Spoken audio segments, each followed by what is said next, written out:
আমরা এখন সেই মাহিয়া আক্তার সেই চাঞ্চল্যকর যে একটি বর্তমান যে সবার মুখে মুখে এই যে মাহিয়ার যে খণ্ড বিখণ্ডিত যে এই জঘন্যতম কাজ সেই মাহিয়া আক্তারের আমরা বাড়িতে চলে আসলাম। এই বাড়িটি হলো চর লক্ষ্মীপুর গ্রাম, এই গ্রামের নাম। এখন আমরা দেখব মাহিয়ার যে বাড়ি, মাহিয়া ঠিক এই ঘরটার মধ্যে থাকতো, এই ঘরটার মধ্যে থাকতো। এখানে সুখাগত, হ্যাঁ, এই যে সুখে মানে পাগল। আচ্ছা, আপনি এই মাহিয়ার কি হন? আচ্ছা, এই যে মানে আমরা যারা দেখতেছি উনি হচ্ছে মাহিয়ার দাদি। তো আপনাদের ইচ্ছা কি যে মাহিয়াকে সাথে যারা এই কাজ করছে আপনাদের ফাঁসি চাই? আমি তা- ফাঁসি চাই বাবা। আমার কেমন তোতা পাখি নয়ে গেল, আমার তোতা পাখি নয়ে গেল রে। ও, একটা মাত্র মানে মেয়ে। আমার একটা মেয়ে মরে গেছে।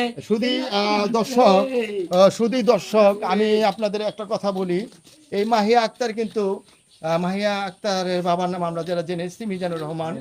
হ্যাঁ, মিজানুর রহমান, তার কিন্তু একমাত্র মেয়ে ছিল, যে কারণে মাহিয়া ছিল অত্যন্ত আদরের। এই যে মাহিয়ার দাদি, আজকে এরকম একটা ঘটনা, এই ঘটনার সুষ্ঠু তদন্ত আমরা চাই, এই ঘটনার সুষ্ঠু বিচার আমরা চাই, এবং এই ঘটনা যারা ঘটিয়েছে তাদের আমরা দৃষ্টান্তমূলক শাস্তি কামনা করছি। বাবু অস্কার আনছে রে বাবু, একটা মেয়ে দিয়ে বহুত হয়ে গেছে, অস্কার হবে। মানে মাহিয়া মানে হজ করতে গেছেন।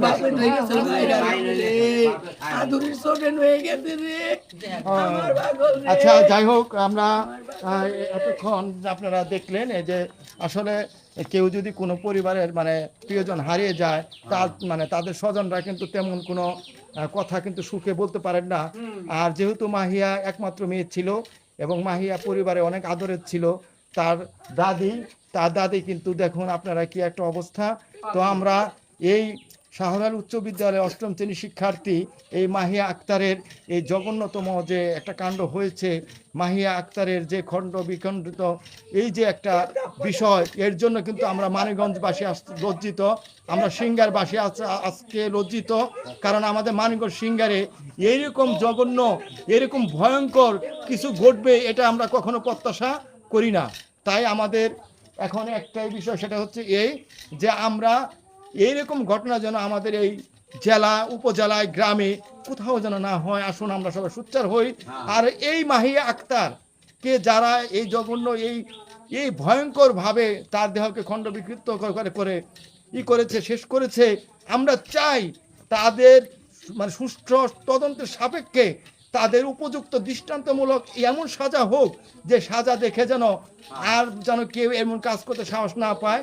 তো আমি সমস্ত দেশবাসীর কাছে মানে বলবো, আসুন আমরা এই সমস্ত বিষয়ে সতর্ক থাকি, সচেতন থাকি। আর আমাদের এই ভিডিওটা হয়তো আমরা যেটা করতেছি এটা হলো আপনাদেরকে সচেতন করার জন্য, সতর্ক করার জন্য। আর সেই সাথে এই মাহিয়ারকে যে এই ঘটনা, সে যেন সুষ্ঠু একটা বিচার পায়, এটি আমরা কামনা করি।